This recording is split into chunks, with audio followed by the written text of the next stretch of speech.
jumeaux numériques et les métavers. Pourquoi ça reste encore d'intérêt? Qu'est-ce qu'un jumeau numérique? Ça permet d'avoir une copie d'un environnement qu'on connaît. Vous avez une compagnie qui est à Toronto, qui a les données du Weather Network, qui a mappé la ville de Toronto et qui va, au fil de l'eau, transférer les informations, voir les impacts qu'il y a sur la ville, voir le côté prédictif, voir qu'est-ce que ça peut avoir comme impact, peut présenter aux gens ce que ça pourrait représenter comme changement lorsque des changements sont mis en place dans une ville, comme la ville de Toronto. Cette compagnie-là a vendu aussi ses services dans d'autres endroits dans le monde. L'autre chose qu'on a aussi, c'est des métavers industriels. Donc, on va passer à travers ce sujet-là. Les métavers industriels, en gros, vont être utilisés beaucoup dans les organisations quand ils font de l'entreprise 4.0 ou dans un autre contexte où les organisations vont développer à l'intérieur de leur organisation un genre d'intranet.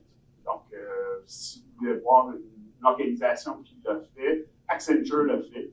Donc, Accenture a développé un méga intranet. Donc, ça vous permet, lorsque vous joignez à l'organisation, il vous envoie un casque chez vous, ça vous permet de rencontrer votre supérieur immédiat, ça vous permet de rencontrer les gens au niveau matriciel à qui vous rapportez, ça vous permet aussi de rencontrer les subject matter experts dans une autre salle, ça vous permet aussi de faire des activités de Kanban, de design thinking, design fiction. Donc, c'est des environnements qui peuvent être créés et ça peut se déployer par module, dépendamment de ce que les gens veulent bien en faire. Juste pour donner un peu la dimension, combien chez Accenture, combien ils ont déployé, à peu près 110 000 casques de déployés. Si on regarde CGI, ça devrait être 90 000 employés au total. Je suis un ancien de CGI, mais juste pour comparer, ça vous permet un peu de voir la dimension. Très populaire, beaucoup plus populaire en Asie. Si vous regardez Hyundai, ce qu'ils font avec des jumeaux industriels et tous ces déploiements-là, ben, c'est beaucoup plus populaire de leur côté, beaucoup plus approprié. Les gens se sont appropriés. Il y a même des villes qui ont produit un jumeau de leur ville et qui leur permettent, dans certains cas, de combiner plusieurs activités, soit de voir l'évolution de leur ville ou de présenter des changements que la ville souhaite effectuer. Pensons à la ville de Québec, où on a le tramway, parce que ça peut être une manière de le présenter aux gens.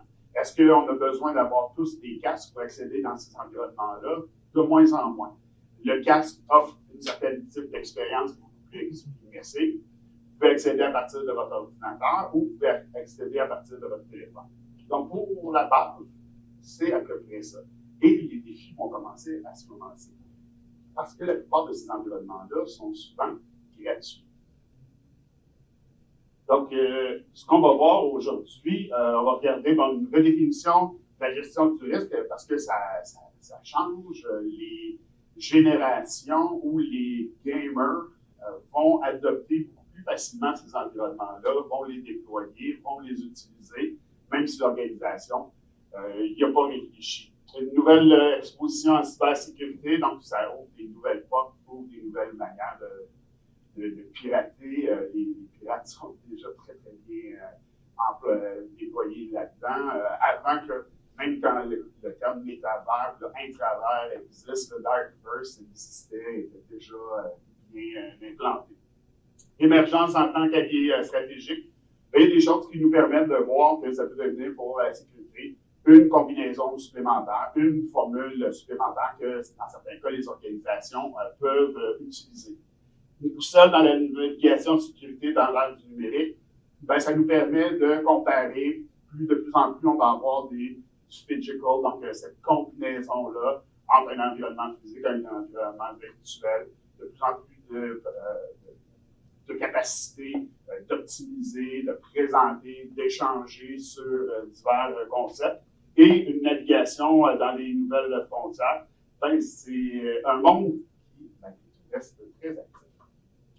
Ben, l'année passée est arrivé, ChatGPT a complètement déboussolé les gens chez Meta, malgré qu'ils ont continué à déployer, mettre en place. Vous avez vu le casque aussi qui a été présenté par Apple. Donc, on voit là, des différenciations du côté de l'Amérique. Si on regarde du côté de l'Asie, un élément qui est important, c'est que du côté de l'Asie, il y a Pico, qui est une organisation qui vend justement le même type de lunettes qui peuvent être utilisées. Mais leur objectif est de donner, d'être en mesure de donner le casque, de ne pas avoir à le vendre pour que les gens consomment, se présentent dans les environnements. Si on compare entre la propension à aller visiter des métavers ou de l'intérêt qu'on a en Amérique, au Canada et aux États-Unis, on est à 40 %, en Chine, c'est à peu près à 80 75 % du côté de la Corée et du Japon. Donc, on voit que dans ces environnements-là, dans ces endroits-là, beaucoup plus adoptés, les gens vont y aller pour le travail, aussi pour leur loisir, vont même rencontrer des gens, vont se faire des déclarations d'amour dans ces environnements-là. Donc, il y a toute une histoire là, qui se bâtit autour de ça. Le défi qu'on a, c'est que de notre côté, on n'a pas beaucoup développé de choses, on a tout innové vers ChatGPT, mais du côté de l'Asie, se déploient ces environnements-là et souvent sont présentés aux gens avec des frais très peu élevés, qui fait que les gens vont glisser ou vont adopter ou partager de l'information, puis on va voir là, un peu ce que ça peut représenter. Mais le Gen AI, ce que ça a amené aussi, c'est que là, présentement, on a de plus en plus de gens qui vont utiliser des consoles, qui vont ressembler un peu à OpenAI, qui va permettre de faire texte to avatar, donc va permettre de déployer, de créer des avatars, donc va permettre de peupler des environnements ou des métavers qu'on a. Et vous avez des plus récentes, on voit, c'est du text to Metaverse. Le premier qui a commencé à mettre ça en place, l'idée, c'est quelqu'un qui est dans son sous-sol, avait de la difficulté à rencontrer des femmes, se demandait, bon, comment je pourrais rencontrer des femmes et comment je pourrais améliorer mes habiletés. Donc, ce qu'il a fait, c'est qu'il a utilisé ChatGPT pour que ça devienne son coach.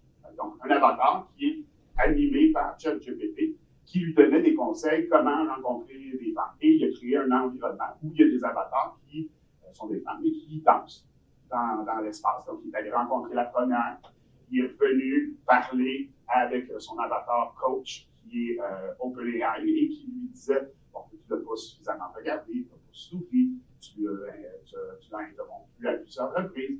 Donc, il devient un coach, donc crée vraiment un environnement pour rencontrer. Et après ça, le retour pour aller rencontrer d'autres femmes virtuelles dans cet environnement-là. Donc, il y a ce changement-là qu'on voit et ce déploiement-là. Puis, au début, c'était une blague, mais là, tout le monde a commencé à réaliser qu'on pouvait déployer, on pouvait donner de la formation, on pouvait amener ça beaucoup plus loin et adopter dans les côtés au niveau de la médecine. Si vous pensez que dans votre organisation, vous n'avez pas de métavers, parce que vous n'avez pas déployé de métavers, vous n'avez pas mis en place, mais ça se peut que vos employés en aient ouvert un et qu'eux aillent se rencontrer dans ces endroits-là. Ça peut ressembler pour rencontrer des étudiants sur une base très fréquente, ça ressemble un peu à du Dropbox dans le temps où tout le monde dit non, nous autres, on contrôle la dimension des fichiers qui se présentent et on contrôlait cet élément-là. Les employés s'échangeaient des fichiers par Dropbox. Enfin, c'est un peu la même chose qui se passe. On voit que les plus jeunes et les gamers vont souvent aller dans ces environnements-là. Et hommes-femmes, il n'y a pas vraiment de différence présentement entre l'adoption dans ces éléments-là. C'est vraiment l'âge et il y a quelqu'un qui est déjà sensible, qui est déjà prêt à vivre avec ce modèle d'abstraction-là.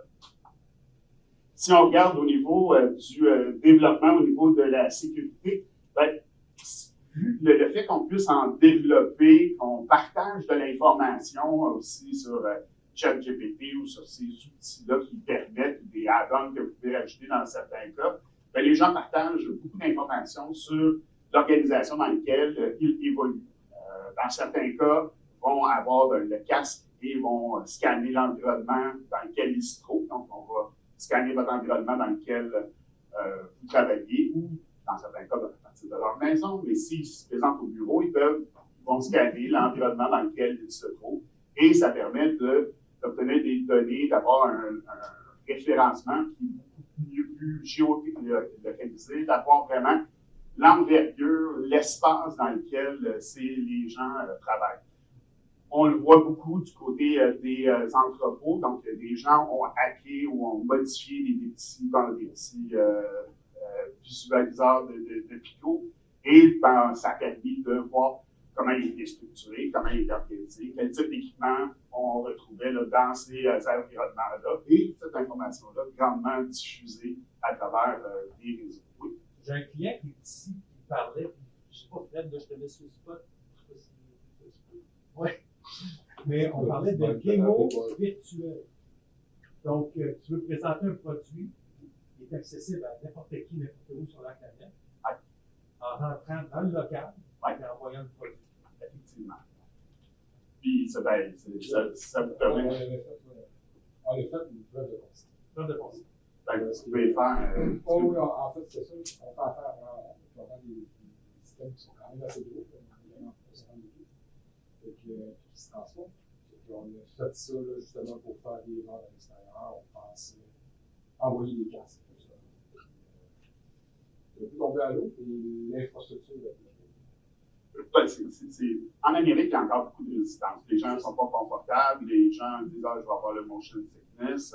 On a un taux de motion sickness, donc les gens, quand ils mettent le casque, ils disent j'ai un moteur, et on a une surreprésentation en Amérique de ce problème-là, alors qu'en Asie, ils n'ont pas.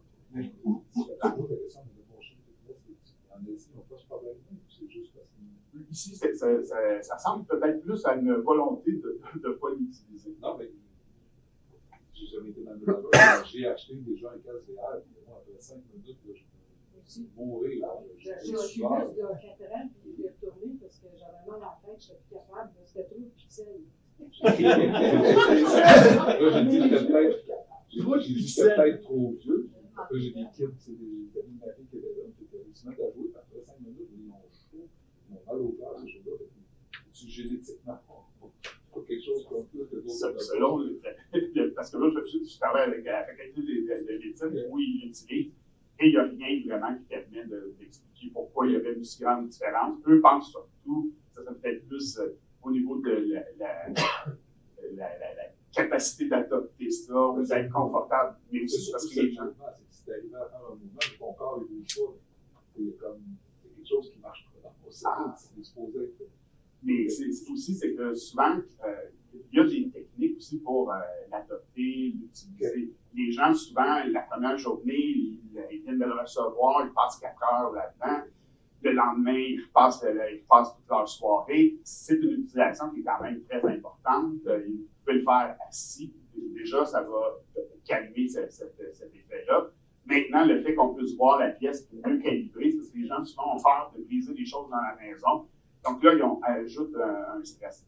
Mais c'est principalement, on voit ça surtout, ce rejet-là, de ne pas adopter parce que les gens disent qu'ils sont du motion sickness.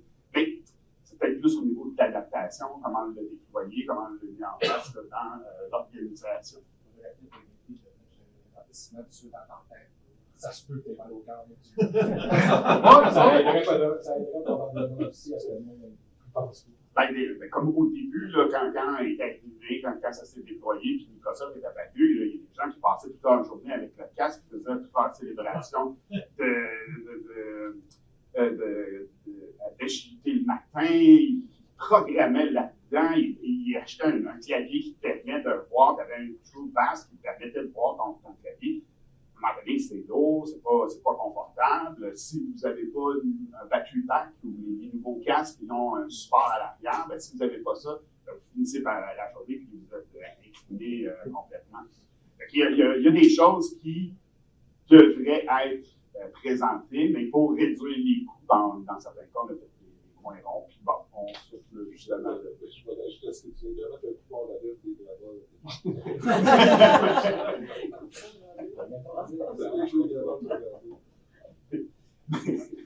Puis le défi de ça, c'est justement que les gens, pour justement pouvoir accéder à ces environnements-là, pour pouvoir partager. Le fait qu'il y en ait, il y a comme Nowhere qui coûte absolument rien pour les gens pour se présenter, qui permet d'avoir une combinaison. Donc, au-delà du Teams de l'organisation, de n'importe quel réseau d'organisation qui est développé, ben, les employés utilisent l'autre pour faire dans ces chambres des partages, peuvent même faire des rencontres, faire des parties de soirée là-dedans, puis on voit souvent là, cette cohabitation-là. Surtout avec le télétravail, on le voit un petit peu plus, ces comportements-là.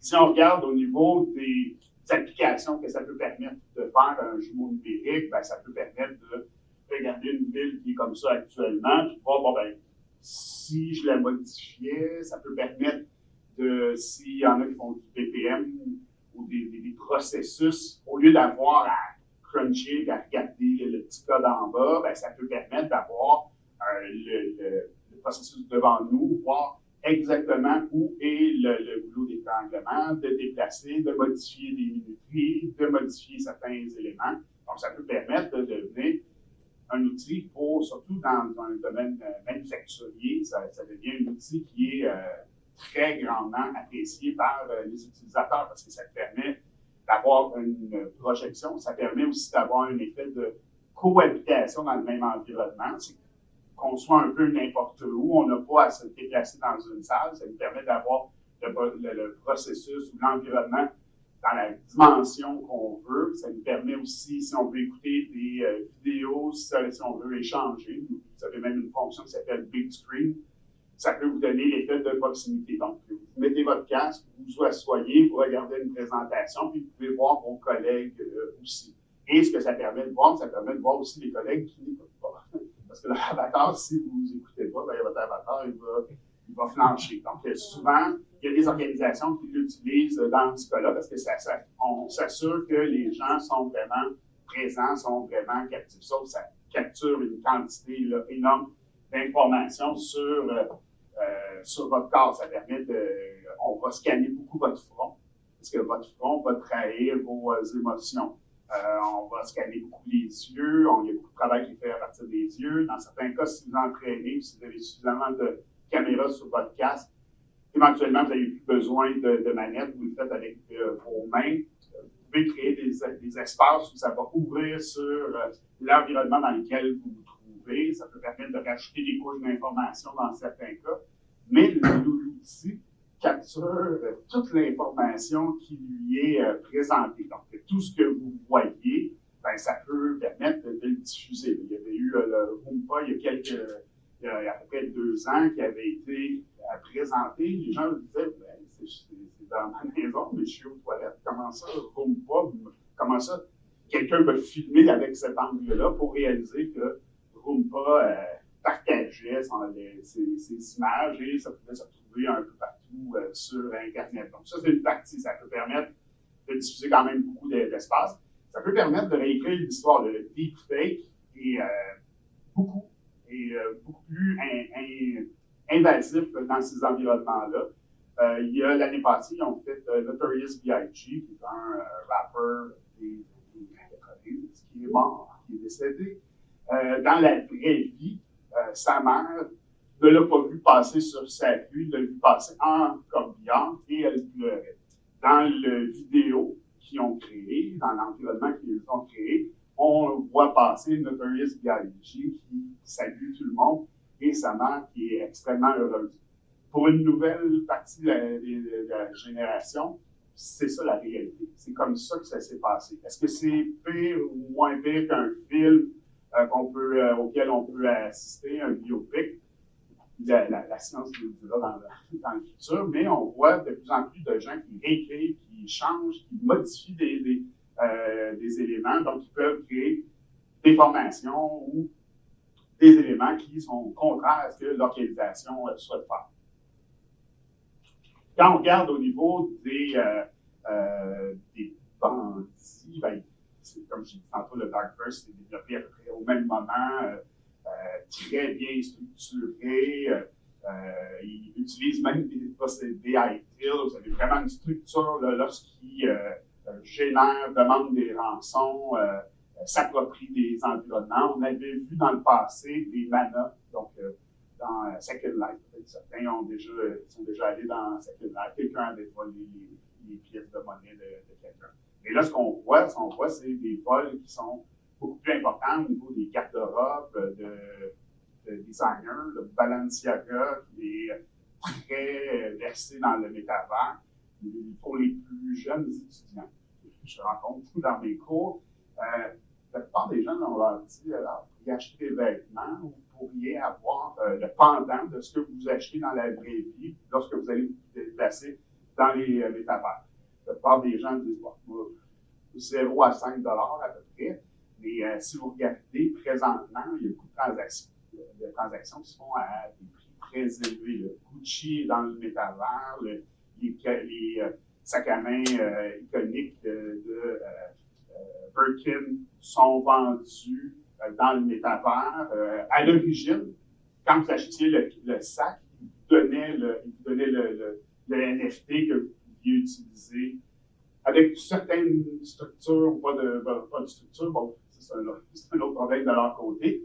Mais maintenant, ils le vendent. Donc, la personne achète d'un côté le sac et doit acheter aussi le sac à main. Et ça devient des événements quand vous allez dans des fêtes ou lorsque vous vous présentez dans certains environnements. Ça définit déjà le statut des gens. On a fait virtuel, là. C'est là, virtuel. J'arrive avec une Louis Vuitton virtuelle. Oui, c'est changeant. Oui. Je ne serais pas un bon client. Moi, j'ai l'impression que oui, genre. Dans 5 ans, on en reparlera, mais tout de suite, LHLV, c'est eux qui investissent le plus dans ces environnements-là. Ils rejoignent les beaucoup plus jeunes avec ça. J'oublie la marque, il y a des souliers pour femmes, le dessous de la semelle est rouge. Exactement. Et dans le métavers, c'est devenu là, une grosse activité là, où les gens allaient, il y avait des planches de danse pour qu'on puisse aller voir cette personne-là devant les souliers.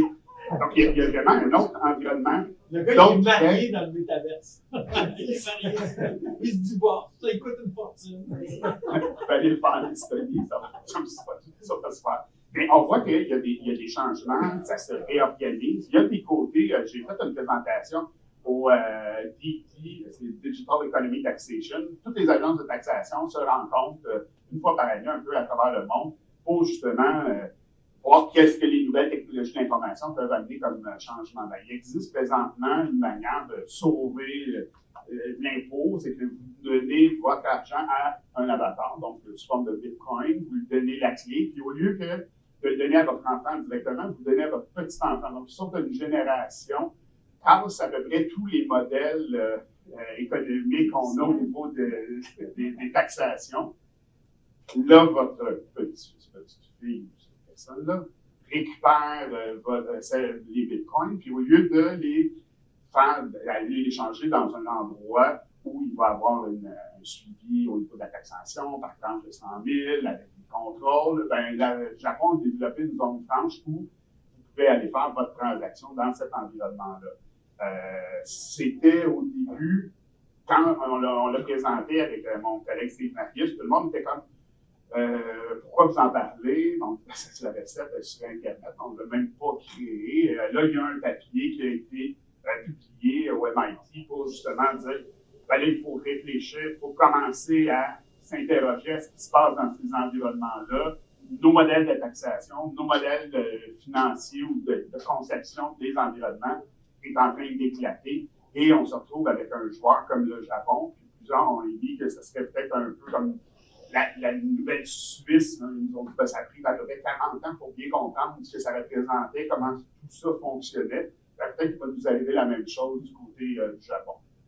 Est-ce que c'est ça qui va arriver? J'en ai aucune idée. Des zones franches, au début, les zones franches étaient surtout dans des environnements où tu fais comme, pas sûr que j'échangerais mon argent ici. Je suis pas sûr que je ferais cette transaction-là. Mais là, quand vous commencez à voir des endroits comme le Japon qui en développe, vous avez le Qatar aussi qui a dit, si vous êtes en moyen de déployer, de me permettre d'acheter un billet d'avion dans le métavers et de prendre un vol, donc d'avoir toute cette chaîne de confiance-là, ben, vous allez être récompensé par l'empereur, le roi de l'endroit.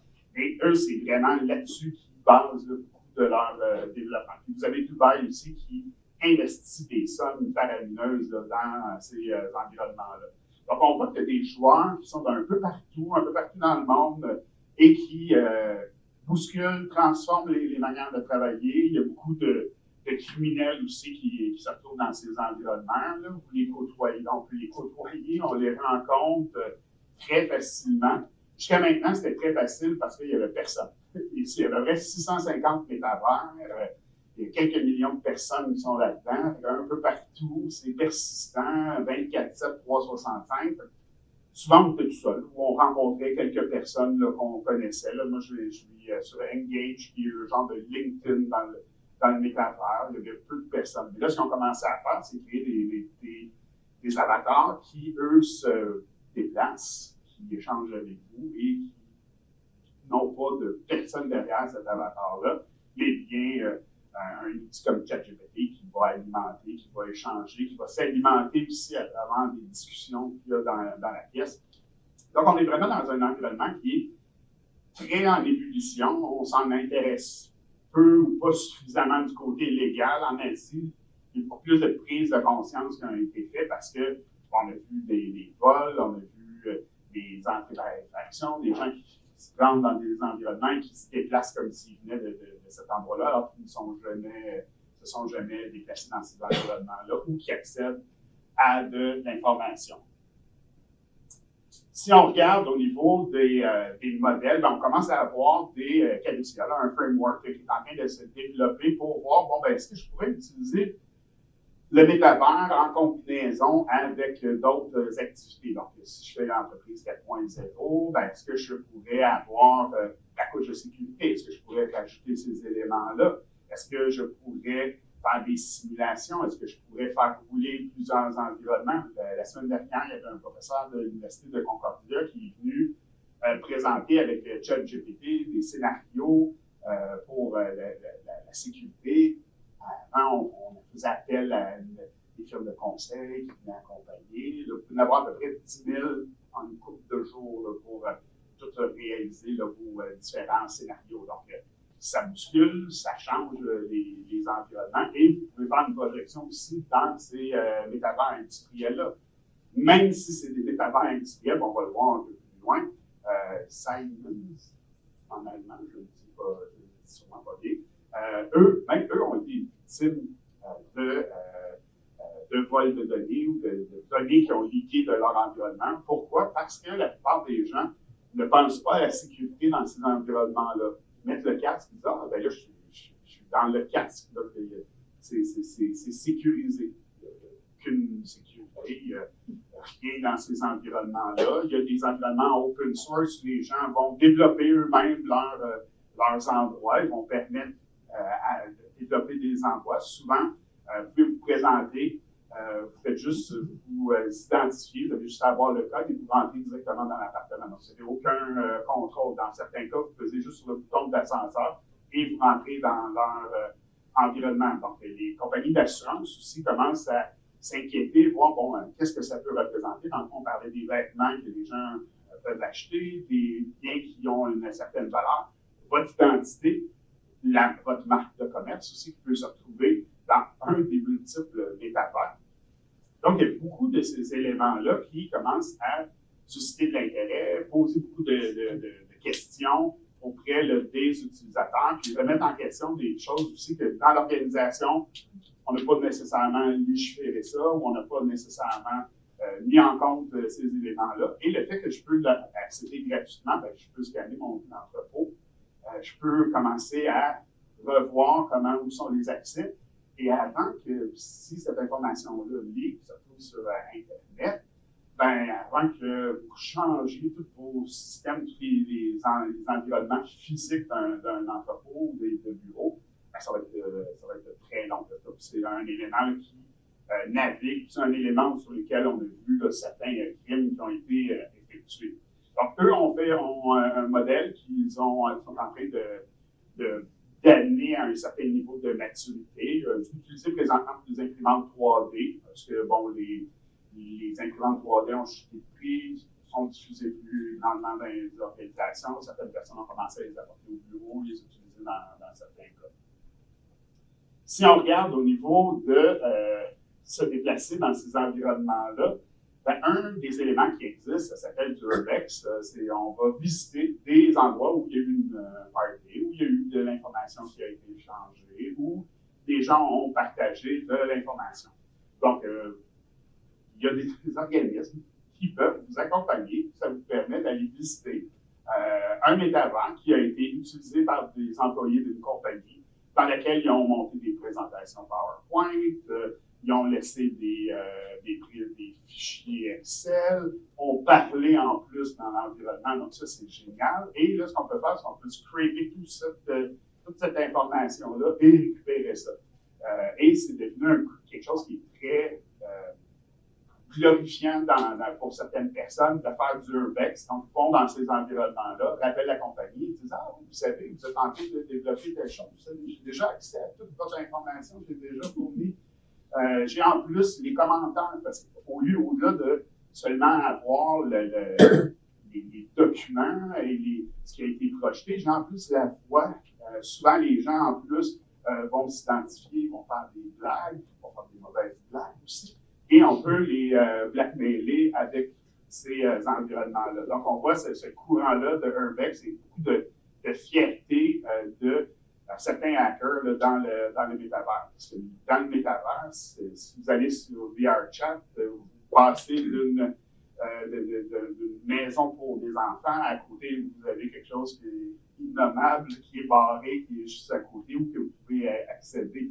Donc, tout ça cohabite ensemble et pas vraiment réglementé, pas vraiment structuré, ce qui amène des grandes questions. Là. Si on regarde du côté de l'Interpol, on commençait à s'intéresser aux métavers. On a vu ce qui se passait du côté de la Russie. Il a commencé à avoir des impacts du côté de l'Angleterre. Les Anglais ont été dans les premiers à dire « Oh, il faut repenser, là, il y a trop de choses qui fuient dans cet environnement-là. » Il y a une adoption qui est beaucoup trop rapide au niveau des plus jeunes générations.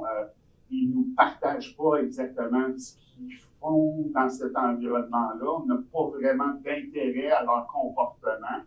Ben là, on a commencé à développer des standards, des manières de sécuriser, des manières de se structurer. L'Interpol protège dans 3 métavers. Il y en a comme à peu près 150 qui fonctionnent. Il y en reste 647 où vous avez peu de droits, peu d'éléments. Il y a Nike qui a vraiment essayé de contrôler sa marque de commerce. Les grandes marques ont essayé de le faire au début, mais on voit qu'il y a un retard là, qui est important par rapport à l'utilisation, par rapport au déploiement, par rapport aussi à l'accessibilité là, de ces environnements-là. Parce que les urbex, comme on visité des lieux centres d'achat, ben, ils font la même chose, puis après ça, ben, ils vendent. Ça devient une source de profit. Donc, vont fournir ces environnements-là disponibles, vont permettre même de créer des centres d'innovation, vont permettre de développer ou d'utiliser des outils qui sont déjà déployés dans cet environnement-là, vont créer aussi de texte à outils. Donc, vous pouvez rajouter des éléments dans cet environnement-là. Donc, il y a quand même un côté qui est annoncé. Mais présentement, on souhaite, dans la plupart des cas, pas vraiment entendre parler, pas vraiment y aller, pas vraiment visiter. Moi, j'ai une discipline, à tous les jours, je fais 1 heure dans les métavers pour justement alimenter la recherche, les étudiants avec qui font leur doctorat dans ce domaine-là. Parce que moi, je suis plus un praticien, donc je les amène, je les invite dans ces environnements-là, bien, ça permet aussi de voir, d'apprécier qu'est-ce qui se met en place. Si vous regardez l'endroit qui se développe aussi de plus en plus, c'est du côté de l'Afrique. On voit du côté de l'Afrique du Sud un grand intérêt du déploiement aussi qui se fait là, dans ces solutions-là. Si on regarde au niveau des événements, est-ce que vous étiez présent à cet événement-là sur Decentraland, qui était un événement justement sur l'utilisation de l'intelligence artificielle et l'utilisation de l'intelligence artificielle dans les métavers. il y en a à peu près personne, à part des hackers qui se présentaient sans vraiment là, se cacher. Je suis hacker, je prends la parole en tant que hacker, et des gens qui étaient intéressés au déploiement, à la mise en place. Donc, il y a une cohabitation, il y a des rencontres qui se font, qui sont quand même assez étranges là, dans un environnement comme ça, dans lequel on ne s'attend pas nécessairement. Tu ne sais pas c'est qui, tu peux l'avoir, tu peux Ça peut être Ils sont publiés. ça peut être ChatGPT, ça peut être un avatar d'un robot qui est animé par ChatGPT. Ben, c'est pour ça que si vous avez regardé la dernière présentation de Facebook et de Meta, excusez-moi, de Meta et celui d'Apple, ce qu'ils veulent, eux, c'est que vous preniez votre téléphone et que vous scanniez votre visage et que votre avatar soit votre reflet de votre personne. Parce qu'on ne peut plus avoir des dragons qui se déplacent, des cosmonautes qui se promènent un peu à côté de vous. Vous n'avez aucune idée c'est qui, vous ne savez pas c'est qui est en arrière, vous ne savez même pas si c'est un avatar, si c'est une vraie personne. Vous ne savez pas, même si c'est un environnement qui vous semble contrôlé, ben, c'est qui le shérif dans la place. Souvent, eux disent, ben, moi, je fournis juste la plateforme, mais ce qui se passe sur la plateforme, c'est pas mon problème. Facebook, ça va m'affaire. Quand Facebook dit qu'on n'est pas responsable du contenu, ça vient au même, on vient dans l'autre monde. Exactement. Ben, il y en a comme des Decentraland, pas des Decentraland, pas la gang de Roblox, eux autres vont mettre des lois, vous pouvez aller vous présenter à une autorité, dire ah, ce comportement-là n'est pas acceptable, mais la plupart des environnements sont ouverts, sont pas vraiment contrôlés, il n'y a pas vraiment de règles à l'intérieur. Le Far West, les gens viennent pour pas nécessairement contrôler. Tu disais qu'Interpol protégeait les gens en Trois endroits. Ils sont dans trois environnements. Comme, tu sais, les 650, là, il y en a qui disent plus, il y en a qui disent moins, mais qui sont actifs, c'est à peu près 650. Et qu'il y a encore de la place, quand même, beaucoup pour des gens mal intentionnés pour aller dans. Donc, ce que ça veut dire, c'est que si en Amérique, on n'a pas tant de limites comme ça, on est moins susceptible, tandis que l'Europe est. Pas du tout. Qu'est-ce que je peux? Les gens accèdent à partir de leur ordinateur. Quand c'était avec le casque, il y avait une barrière technologique à l'accès. Là, depuis qu'ils l'ont amené vers le poste de travail, vers le téléphone, fait que là, les gens, roulent dans ces environnements-là, partagent beaucoup plus. Au début, c'était une vraie barrière. Puis c'est quand, pour réduire cette barrière-là, ben, Meta s'est associé avec Microsoft. Microsoft a même, AltVR, l'a fermé complètement pour permettre à Meta de continuer à se développer. Puis pour l'implanter dans les organisations, c'est Accenture qui le fait. C'est un peu ça le défi. Quand c'était juste dans le casque, vous aviez un magasin, c'était contrôlé, c'était pas très. Ça semblait un peu au début du open source. Il fallait que tu codes, tu donnes des informations, là, tu regardes qui je suis à bon endroit. Maintenant, c'est des magasins, c'est ouvert, c'est disponible. Puis même ceux qui ne sont pas contrôlés sont des fois dans le magasin. Donc, les gens sont Oui. Ben, il faut expliquer, il faut accompagner dans ces environnements-là. Mais c'est sûr que si vous mettez le casque, c'est sûr qu'il est content. Là, il fait lightsaber, puis là, il danse pendant toute l'après-midi. Ah, ben oui, il ne va pas dehors, il fait ses exercices à partir de la machine, parce que vous pouvez faire beaucoup de choses. Tu peux autant te relaxer, il y a des applications comme Trip, il y a des applications aussi qui permettent, il y a une compagnie à Québec qui envoie eux, ce qu'ils faisaient, c'est qu'ils sont devenus un fournisseur pour des gens qui envoyaient des soudeurs dans le Grand Nord. Donc, on demandait à un soudeur, est-ce que tu as peur des hauteurs? Aucun problème. On met le casque de réalité virtuelle, on lui demande de marcher avec le jeu de planque. J'ai peur, je ne suis pas confortable. Puis au lieu d'avoir à former sur tous les environnements, comment ça va se comporter dans le Grand Nord. Parce qu'avant, il fallait les dire, vous peur des cervidés, vous peur des rats, parce que à certains moments, certaines saisons, ils risquent de passer en avant de vous, contrôler, vous maîtriser du grand équipement. Au lieu d'avoir formé sur l'ensemble des possibilités, on peut les former sur des choses très spécifiques. On a besoin de la métaverse, une photo du souris mort dans ma blonde, elle fonctionne. C'est un partage. C'est arrivé dernièrement.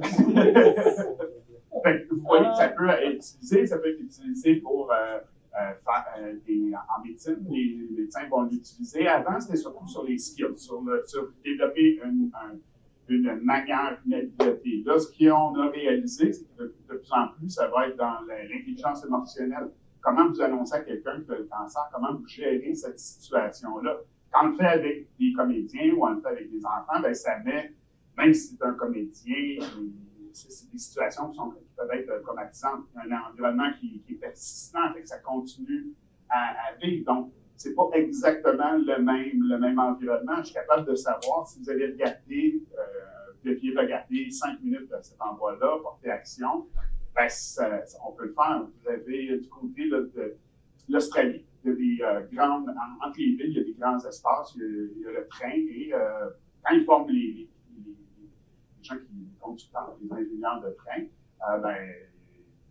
c'est quand il y a vraiment l'accident qu'on réalise, ou si la personne s'est souvenue de toutes les choses, elle a réussi à passer l'examen. Là, ce qu'ils ont fait, ils travaillent avec une compagnie du Vietnam où ils ont utilisé une chaise, comme Xbox. Quand vous allez au cinéma, vous avez une veste optique que vous rajoutez, puis vous mettez les lunettes. Quand vous avez l'impact du train qui arrête, si vous êtes blessé, si vous recevez quelque chose, vous le sentez physiquement, vous avez tout cet environnement-là qui vous choque, ça nous permet de voir est-ce que vous allez vraiment avoir ce comportement-là. Et on voit souvent des gens qui sautent de la chaise et qui disent non, OK, c'est terminé, je ne veux plus participer. Non. Même si on réussit l'examen à l'écrit, ben, quand ils sont appelés pour le faire dans la vraie vie, ben, ça ne fonctionne pas.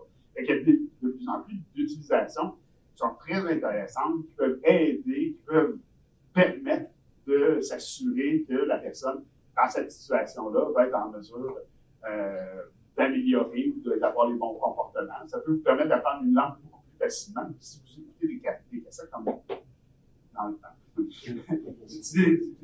appreniez les choses. Là, c'est un environnement persistant, ça va changer. Là, tantôt, vous étiez dans le train, ben là, ils sont allés chercher des sandwichs.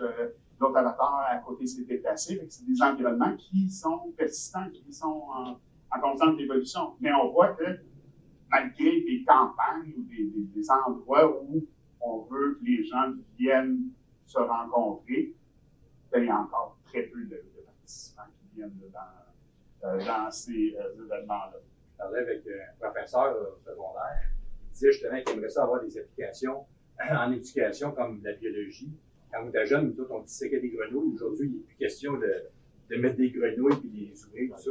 Puis, on pourrait faire ça virtuellement, tu sais, que tu es en train d'opérer, comme si tu faisais le mouvement, tout, pour l'ouvrir, puis là, ça montrait vraiment la grenouille intérieure. C'est le genre de choses qui se développent là, sur de l'humain directement. Non, mais virtuellement. Oui, c'est ça. Mais CAE peut être un gros utilisateur de ça pour les simulateurs de vol? Je ne peux pas vous prononcer ça. C'est le même principe, le simulateur de vol. C'est exactement dans les mêmes endroits. Les endroits où on va aussi, un département de médecine, la faculté de médecine, moi je suis allé rencontrer les gens de la faculté de médecine. Moi je suis du côté de la faculté fait ça. On a acheté 10 casques d'eau et on peut-tu en acheter 8? Quand j'étais à la faculté de médecine, ils disent, ben nous on achète ça en lot. Là, je fais ça en lot. Moi, ça coûte 100 quand on achète des lots pour les étudiants, parce que les autres, leur stimulation, ça coûte 350 000. Donner des casques un peu à tout le monde, mais le défi qu'ils ont, c'est que c'est du développement au milieu utilisateur qui se fait. Donc, ça veut dire que les gens vont développer, vont partager de l'information dans le métavers, mais ne vont pas nécessairement s'assurer de la sécurité. Donc, quand on leur a expliqué, ben, là, vous avez fait du développement en milieu utilisateur, il y a des risques que ça représente, comment vous gérez, comment vous supportez les utilisateurs, là, ça a soulevé beaucoup de questions. Mais à l'origine, il n'y avait aucune question, tout le monde voyait que ça allait bien. Donc, en gros, là, c'est pour la question. Est-ce que vous devez aller, est-ce que vous devez déployer, est-ce que vous devez mettre en place?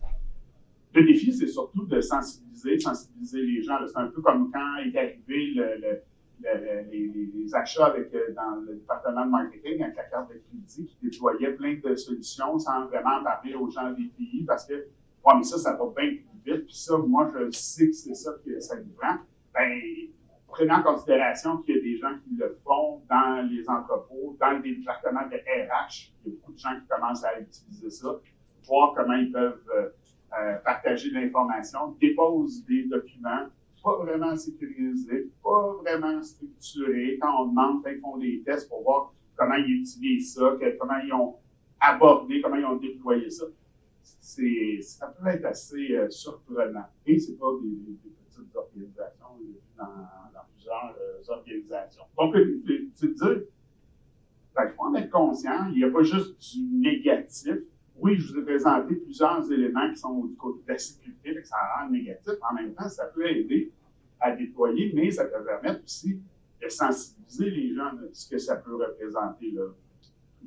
Dans le mois de la cybersécurité, puis on fait Joe qui parle avec Nathalie, es-tu content, es-tu fermé, puis après ça, on a 3 petites questions sur la cybersécurité. Là, est-ce que vraiment ça laisse une empreinte si importante que ça auprès de tous les utilisateurs? Ça peut être discutable. Dans ces environnements-là, ben, on peut s'assurer que la personne a vraiment fait de poser des questions. Je vois toutes les opportunités que les entreprises mais est-ce qu'il y a une façon de faire la Ah oui.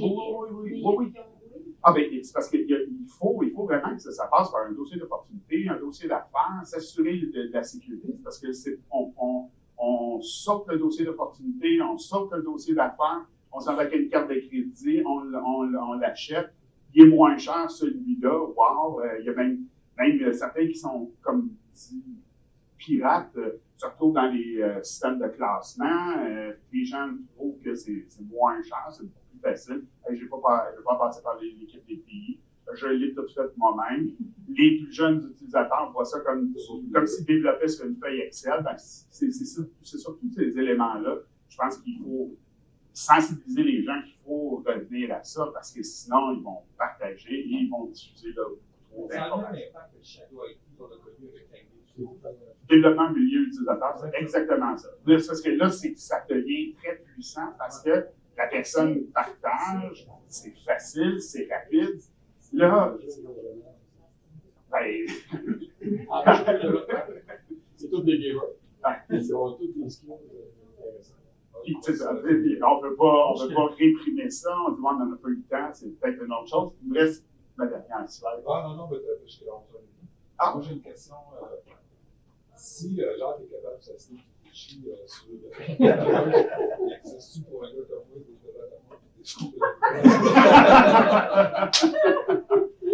ben oui, ça va être les skins gratuits. Ça va être ceux qui sont gratuits. Parce que quand on arrive et on se présente dans les métavers avec votre avatar, vous pouvez choisir à quoi vous souhaitez ressembler.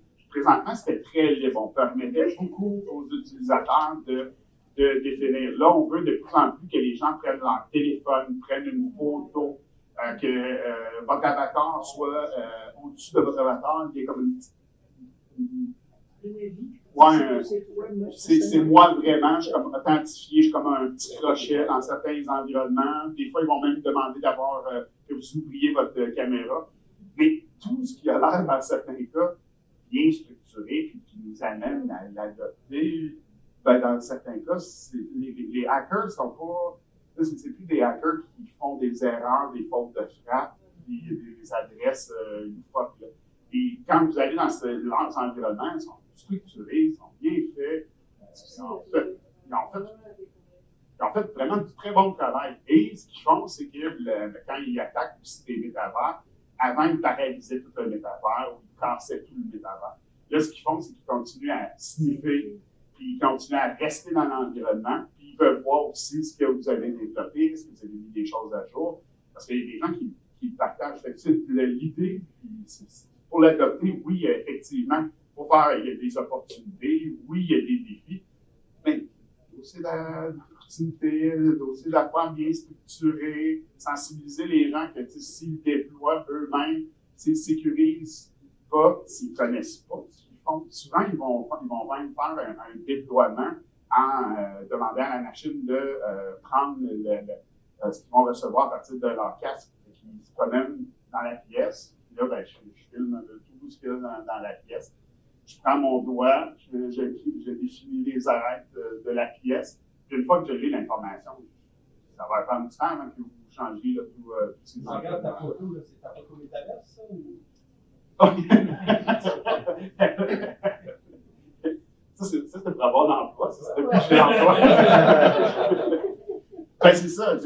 Puis, ben, ce qu'on a fait avec un étudiant, Steve Marius Yakuba, ce qu'on fait, c'est qu'on va, au lieu de dire aux gens, ben, venez voir les métavers, appelez-nous quand vous en avez besoin, on appelle ça la caravane numérique. Donc, on part avec 10 casques, on va rencontrer des étudiants, on va rencontrer des centres d'innovation, on a rencontré plusieurs ministères à Québec, plusieurs organisations publiques. On est plutôt parce qu'il y a du monde dans le privé qui le font pour les organisations. Nous, on le fait pour ces ministères-là.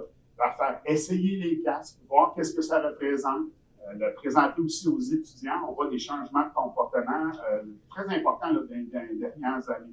Au début, les premiers, il fallait qu'on leur explique là, oh, mais le casque, fais ça, tu peux le faire avec tes mains. Juste 2 ans de différence, la pandémie a comme accéléré là, les plus jeunes. Déjà, tout de suite, hop, votre casque est mal configuré. Attendez, OK, ouais, je réussis. Puis ils réussissent à avoir beaucoup d'expérience, d'expertise dans les environnements. Nous partagent des environnements qu'on ne veut vraiment pas entendre parler, mais que eux se retrouvent. Il y a des codes aussi qui développent. On est allé avec une collègue de Cheval, il y a un centre d'innovation à Lyon qui, eux, ont ouvert un centre d'innovation dans le métavers pour justement permettre aux citoyens de venir. Et il y a une agence de voyage des métavers, l'agence Pizza, avec qui vous pouvez dire, ben, moi, j'aimerais ça aller voir tel type d'environnement. Ben, ils vous accompagnent, ils accompagnent votre équipe à aller visiter. Oui, exactement. Exactement. Tu payes pour le voyage. Oui, comme. Je suis la bagasse. Oui, mais t'amènes tes Gucci pareil. Tu vas faire un tour ton voyage. Ah oui. Et chez moi, un t-shirt dans ton salon. Il y a la même fortune qui est réaliste. C'est parti d'une compagnie de ces plans, tu vois juste le Je suis un vieux gamer. Ben, Vodafone, c'est un des premiers à avoir ouvert une super grosse boutique dans le métavers. Quand ton avatar, t'es là pour se faire. L'autre qui est à 300 $, tu peux pas te déplacer, tu veux un abonnement cellulaire à la carte. On a acheté un voyage de Ce qu'on fait avec la caravane, avec les étudiants, c'est qu'on va justement rencontrer les étudiants, on essaie de développer une étiquette ou de la méta-étiquette, on ne sait pas trop comment l'appeler.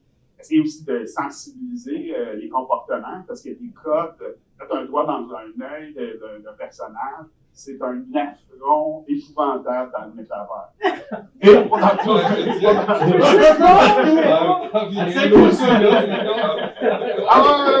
mais là-bas, non, mais c'est parce qu'il y a tellement d'affaires bizarres. On a le doigt dans l'œil, bon.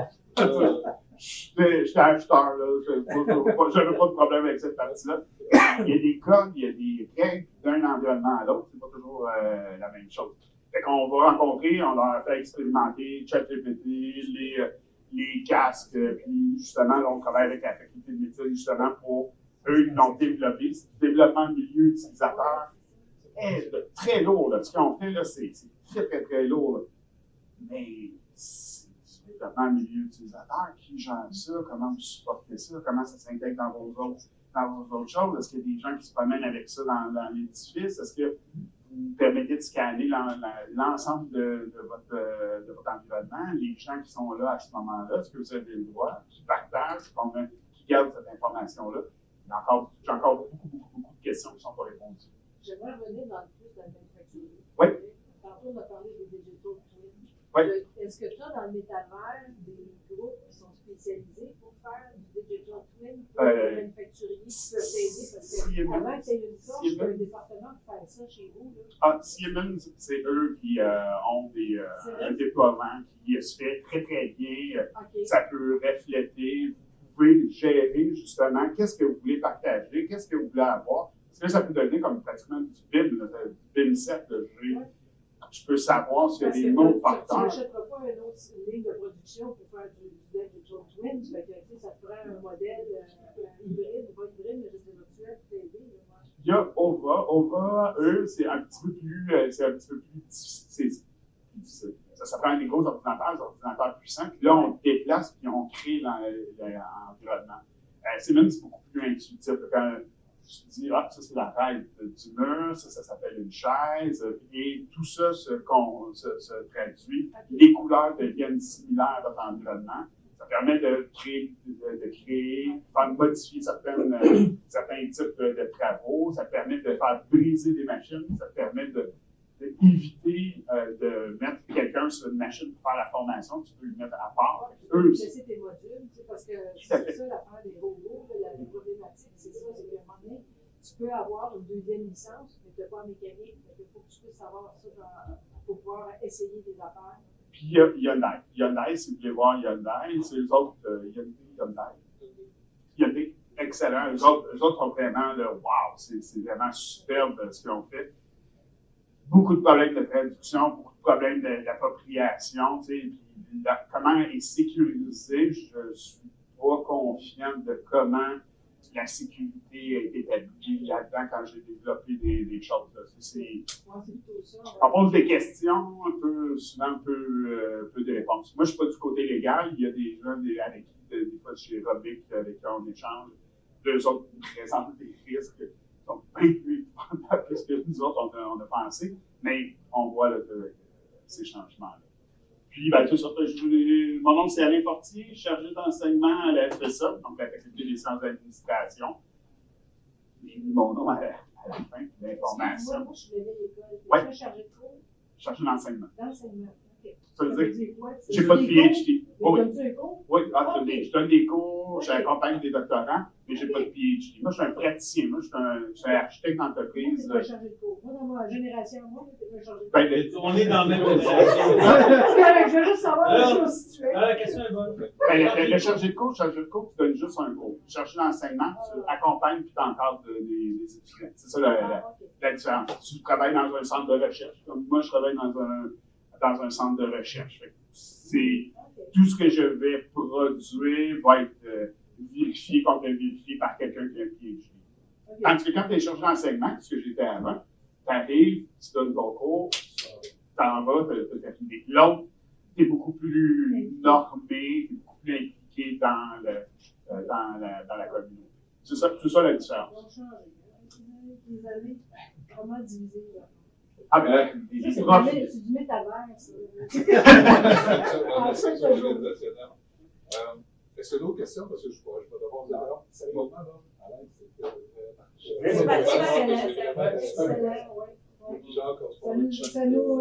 ça nous inquiète en maudit. Mais en